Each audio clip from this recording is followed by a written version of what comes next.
స్వచ్ఛత అంటే నందిని. నందిని పాలు మరియు పెరుగు.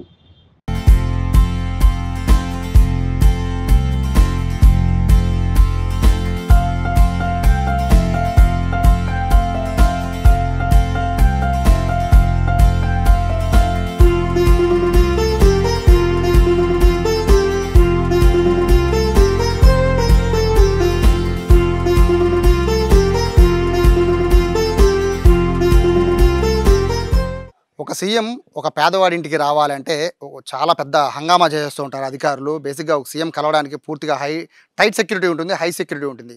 అలాంటిది ఏపీ సీఎం చంద్రబాబు లాంటి ఒక సీఎం వస్తున్నాడంటే ఆ సెక్యూరిటీ ఏ రేంజ్‌లో ఉంటుందో అర్థం చేసుకోవచ్చు. బట్ సీఎం చంద్రబాబు మాత్రం అవన్నీ పూర్తిగా పక్కకి నెట్టేసి ఒక పేదవారింటికి రావాలి అంటే ఒక కామన్ మ్యాన్‌గానే వస్తానని చెప్పి ఒకే ఒక్కడు సినిమా స్టైల్‌లో ఆయన నేరుగా ఆగిరిపల్లి వచ్చారు. ఆగిరిపల్లిలో నేను ఇప్పుడు ప్రస్తుతం ఉన్న కోటయ్య ఇంటికి వచ్చారు. ఆ ఇంటికి వచ్చి కోటయ్యతో ఏం మాట్లాడారు, సీఎం చంద్రబాబు ఏమి హామీ ఇచ్చారు, ఆయన ఏం చేశారు అనేది ఒకసారి చూద్దాం. మనందరం చూసాం కదా 3 రోజుల క్రితం సీఎం చంద్రబాబు ఇదే కోటయ్య ఇంటికి వచ్చారు. అయితే ఇక్కడ కోటయ్య పెంచుకుంటున్న ఏవైతే ఇక్కడ గేదెలోని పశువులను కూడా ఆయన పరిశీలించారు. నేరుగా ఇక్కడికి వచ్చి ఇందులో పశువుల దాణా ఉంటుంది. ఇందులో ఆ పశువుల దాణాని ఆయన ఎలా తయారు చేస్తారని దగ్గరుండి కూడా ఆయన అడిగి తెలుసుకున్నారు. తెలుసుకున్న తర్వాత కోటయ్య ఫ్యామిలీతో చాలాసేపు బేసిక్గా 1-2 నిమిషాలు మాత్రమే సమయం కాటేస్తారు ఏ సీఎం అయినా. కానీ సీఎం చంద్రబాబు మాత్రం దాదాపుగా అరగంటకు పైగా ఇదే ఇంట్లో ఉండి వీళ్ళందరి కష్టాలు, బాధలు, వీరు పడుతున్న ఇబ్బందులు ప్రతిదీ కూడా విన్నారు. అన్నిటికంటే హైలైట్ తెలుసు కదా, ఇక్కడ వీళ్ళ పాప ఏమవుతామో పెద్దయ్య కంటే సీఎం అవుతుంది. ఆ మాట విని చంద్రబాబు చాలా ఆనందపడిపోయారు. సో ప్రస్తుతం కోటయ్య గారు ఉన్నారు. సార్, ఇప్పుడు అనుకున్నారా ఎప్పుడైనా మీ ఇంటికి ఒక సీఎం వస్తారని? అనుకోలేదండి, ఎప్పుడు అనుకోలే అట్లా. మేము అసలు వస్తారని కూడా ఊహించలేదండి. అసలు వస్తామే మాకు బాగా చాలా పరమ సంతోషంగా ఉంది, చాలా ఆనందంగా ఉంది. మాకు వచ్చినందుకు ఇల్లు అడిగాం. ఇల్లు అడిగితే 2 పోర్షన్లు పెట్టి చేయమని మన మేడం గారికి చెప్పారు.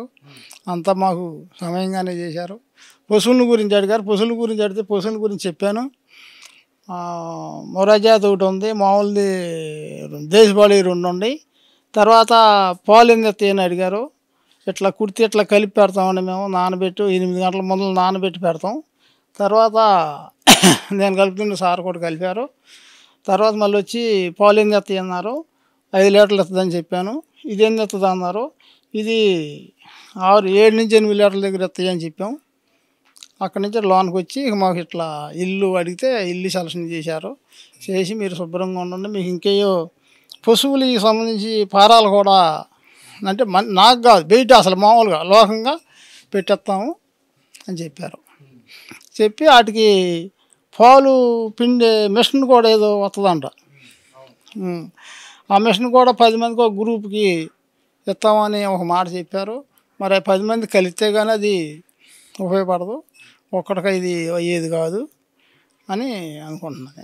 ఏ రోజన్నా చూసారా సీఎం చంద్రబాబుని? ఏ రోజన్నా దగ్గరగా చూసారా? నా దగ్గరికి అసలు ఎప్పుడు చూడలేదండి. టీవీలో చూస్తాం కానీ నేను అసలు ఎప్పుడు చూడలే. మీ ఇంటికి వస్తున్నారని సమాచారం ముందే ఇచ్చారా? ముందంటే ఒక 2 రోజుల ముందు ఇచ్చారు. నమ్మారా చంద్రబాబు మా ఇంటికి ఎందుకు వస్తారనుకున్నారా? అనుకున్నాను, నేను రారనుకున్నా. వస్తా అంటారు కానీ చూసుకుని వెళ్ళిపోతారులే పశువులే గేద ఆయన గారు వస్తారనేది నాకు అవగాహన లేదండి. అసలు నాకైతే నిధి లేదు. మొత్తం బాగా మాకు సంతోషంగా ఉంది, చాలా ఆనందంగా ఉంది. నమస్కారం. ఒక్కసారి ఇప్పుడు బేసిక్గా సీఎం చంద్రబాబుని మీరు టీవీలో చూసే ఉంటారు, ఎప్పుడైనా డైరెక్ట్గా చూసారా? ప్రచారానికి వచ్చినప్పుడు ఎప్పుడు టీవీలో మాత్రం రెగ్యులర్గా చూస్తారు కదా.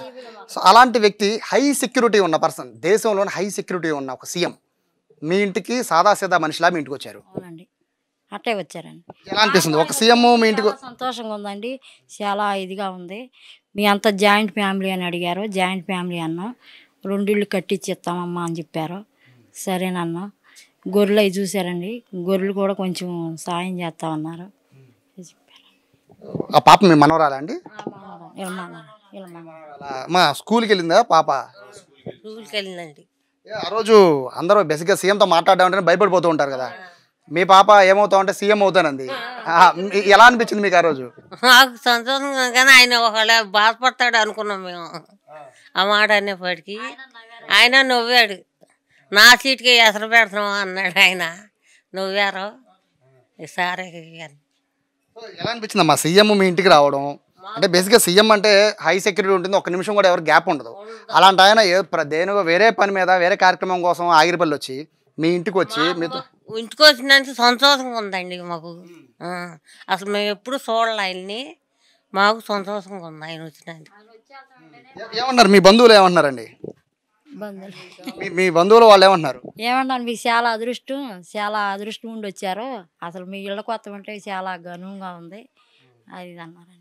ఇప్పుడు దాకా మీ చుట్టుపక్కల వాళ్ళందరికీ కోటయ్య గారిలో కోటయ్య గారు తెలిసింది.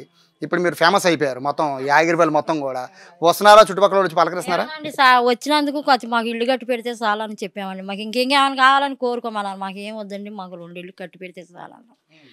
మొన్న లోన్ల వాళ్ళు కూడా వచ్చారండి, వాళ్ళు కూడా రాసుకుని వెళ్ళారండి. మీకైతే చాలా హ్యాపీ. హ్యాపీ అండి, ఆయన వస్తమే మాకు చాలా హ్యాపీ అండి. చంద్రబాబు రావడం హ్యాపీగా ఉందా, లేకపోతే వచ్చాక మీకు ఇచ్చిన హామీలు తీరుసాను హ్యాపీయా? కదండి, ఆయన వస్తమే మాకు హ్యాపీగా ఉందండి. సో మీ చుట్టుపక్కల వాళ్ళందరూ ఏమన్నారు ఇప్పుడు? చాలా ఇదిగా మామూలుగా సాధారణంగా మనిషిలాగానే మాట్లాడాడండి, మాకు చాలా సంతోషంగా ఉందండి. చుట్టుపక్కల మీ చుట్టాలు వాళ్ళందరూ కూడా హ్యాపీ అనండి. వీళ్ళ ఫేస్లో చూడొచ్చు, మొత్తం అంతా కూడా చంద్రబాబు రావడమేమో కానీ వీళ్ళ ఫేసుల్లో మొత్తం అందరికీ స్మైల్స్ వచ్చేస్తున్నాయి. ఎందుకంటే ఒక కామన్ మ్యాన్ కోటయ్య అనే వ్యక్తి పక్కిల్లి తప్ప ఎవరికీ తెలియదు. కానీ ఇప్పుడు ఈ రోడ్డు కాదు, మొత్తం ఆగిరిపల్లి మొత్తం కూడా మేము కార్లో వచ్చేటప్పుడు కూడా అడిగాము కోటయ్య గారు ఇల్లు ఎక్కడ అంటే కనీసం 10 మంది చెప్పారు, దగ్గరుండి మేము తీసుకెళ్తామని. అంత ఫేమస్ అయిపోయింది ఫ్యామిలీ అంతా కూడా. ఒక సీఎం ఒక సాధారణ వ్యక్తి ఇంటికి వస్తే, సామాన్యుడి ఇంటికి వస్తే ఎలా ఉంటుందంటే ఆ ఏరియా మొత్తమే కాదు, మొత్తం ఆ ఊరు మొత్తానికి కూడా ఒక కళ వచ్చినట్టుగానే ఉంటుందని చెప్పుకోవచ్చు. ఎందుకంటే ఇప్పుడు కోటయ్య పరిస్థితి చూస్తామంటే ఈ చుట్టుపక్కల మొత్తం కూడా కోటయ్యని అభినందించిన వాళ్ళంటూ ఎవరు లేరు. కానీ సీఎం చంద్రబాబు ఇచ్చిన హామీ వాళ్ళందరూ కూడా అన్నారు, హామీ నెరవేర్చిపోయినా సీఎంఏ సాక్షాత్ మా ఇంటికి వచ్చారు కాబట్టి అదే మాకు పెద్ద వరం అంటున్నారు. ఆ చిన్న పాప విషయం పట్టయితే కొంచెం టెన్షన్ పడినట్టు వాళ్ళకి కనబడుతుంది. కానీ ఆ పాప నేను సీఎం అవుతాను అని చెప్పేసరికి చంద్రబాబు గారి మొహంలో కూడా ఒక స్మైల్ వచ్చేసరికి వీళ్ళు కూడా చాలా హ్యాపీ ఫీల్ అవుతున్నారు. మొత్తం మీద సామాన్యుడింటికి సీఎం వస్తే ఎలా ఉంటుంది అని చెప్పాలంటే మొత్తం ఆ ఫ్యామిలీయే కాదు, ఆ వీధి కదా, ఆ ఏరియా మొత్తం కూడా ఒక విఐపి, మొత్తం కూడా విఐపి వస్తే ఎలా ఉంటుందో ఆ విధంగా ఈ రోడ్లు కూడా తయారైన పరిస్థితి అయితే ప్రస్తుతం కనబడుతుంది. కోటయ్య ఫ్యామిలీ అయితే ప్రస్తుతం చాలా హ్యాపీగా ఉన్నట్టు తెలుస్తుంది. కెమెరా పర్సన్ కృష్ణతో సాయి, సుమన్ టీవీ, ఆగిరిపల్లి నుంచి.